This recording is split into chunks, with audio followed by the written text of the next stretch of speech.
très souvent rappeler les hadiths où le prophète sallallahu alayhi wa sallam nous dit Man la yarham la yurham. Si tu veux recevoir la miséricorde d'Allah Azza wa Jal, tu dois donner de la miséricorde. Tu dois être miséricordieux pour recevoir la miséricorde d'Allah Azza wa Jal. Et la générosité est une forme de miséricorde. Ar-Rahma, Man la yarham la yurham. Si on veut la rahma d'Allah, et pour qu'Allah nous accepte pendant le mois de Ramadan, et pour qu'Allah nous accepte parmi ceux qui ont veillé la nuit du destin, pour qu'Allah il efface notre nom de l'enfer, et qu'on gagne ce repentir sincère, et que notre nom soit inscrit parmi les gens du paradis. Il y a beaucoup d'actions à faire, mais toutes ces formes d'acceptation, c'est rahma. Si Allah il efface, il affranchit notre âme de l'enfer, c'est par sa miséricorde. Si Allah il efface tous nos péchés, c'est par sa miséricorde. Si Allah nous accorde en une nuit plus de 1000 mois d'adoration, c'est une miséricorde. Et Allah il nous dit Man la yarham la yurham. Celui qui n'est pas miséricordieux ne peut pas recevoir la miséricorde. Et la générosité est une forme de miséricorde. Donc le prophète sallallahu alayhi wa sallam nous a dit, en plus de jeûner le jour et de veiller la nuit, une grande adoration spécifique au mois de Ramadan, c'est de donner au jeûneur, à quelqu'un qui jeûne, de quoi rompre son jeûne. Celui qui donne à quelqu'un qui jeûne de quoi rompre son jeûne, Allah Azza wa Jal, il lui accorde la récompense de son jeûne sans rien de diminuer de la récompense de ce jeûneur-là. C'est-à-dire, si tu connais quelqu'un qui jeûne et tu lui donnes le repas pour rompre son jeûne, tu lui donnes des dattes, tu lui donnes du lait, tu lui donnes tout ce que toi tu utilises pour rompre ton jeûne, tu lui donnes de quoi rompre son jeûne. Si tu lui donnes ça, Allah Azza wa Jal, il te donne la récompense de son jeûne. Sachant que la récompense du jeûne ne peut pas être quantifiée. La récompense du jeûne, elle est pas quantifiée. Dans le hadith Qudsi, Kullu amal ibn Adam yudha'af. Toutes les actions que font les fils d'Adam, dans la récompense, elles sont multipliées. Tu fais une action, al-hasanatu ila 'ashri amthaliha ila 700 dhaf.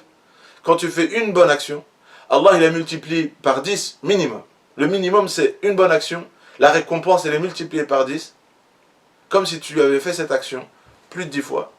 Dans la récompense, Allah, tu fais une chose une fois, Allah il te récompense comme si tu avais fait cette chose 10 fois. Dans la récompense, tu l'as faite une fois, mais Allah il te donne la récompense de l'avoir faite 10 fois. Jusqu'à 700 fois. Illa sawm, sauf le jeûne. Sauf le jeûne. Illa sawm, fa innahu li wa ana ajzi bih. Il n'y a que moi qui peux le quantifier. Ça veut dire, quand on fait une bonne action, exemple, vous lisez le Coran. Alif Lam Mim, les anges ils inscrivent ce que vous avez fait. C'est-à-dire, ils ont une manière de quantifier nos actions. Quand on fait une aumône, 700 fois, les anges savent quantifier. Donc Allah Azza wa Jal leur a donné une manière d'écrire dans le livre de nos bonnes actions ce que nous avons fait. Sauf le jeûne. Allah Azza wa Jal dit As-sawmu nisfu sabr, que le jeûne c'est la moitié de la patience. Et la patience, dans le Coran, Allah il nous dit Innama yuwaffa as-sabiruna ajrahum bighayri hisab. La récompense d'une adoration basée sur la patience, parce que tu endures la faim, tu endures la soif, tu endures. Et l'endurance c'est la patience. Et Allah il nous dit que la récompense, excusez-moi, c'est de l'endurance. Donc avoir faim, avoir soif, on endure la faim. Et l'endurance, Allah il nous dit la récompense de l'endurance, elle est sans compter. Elle est sans compter.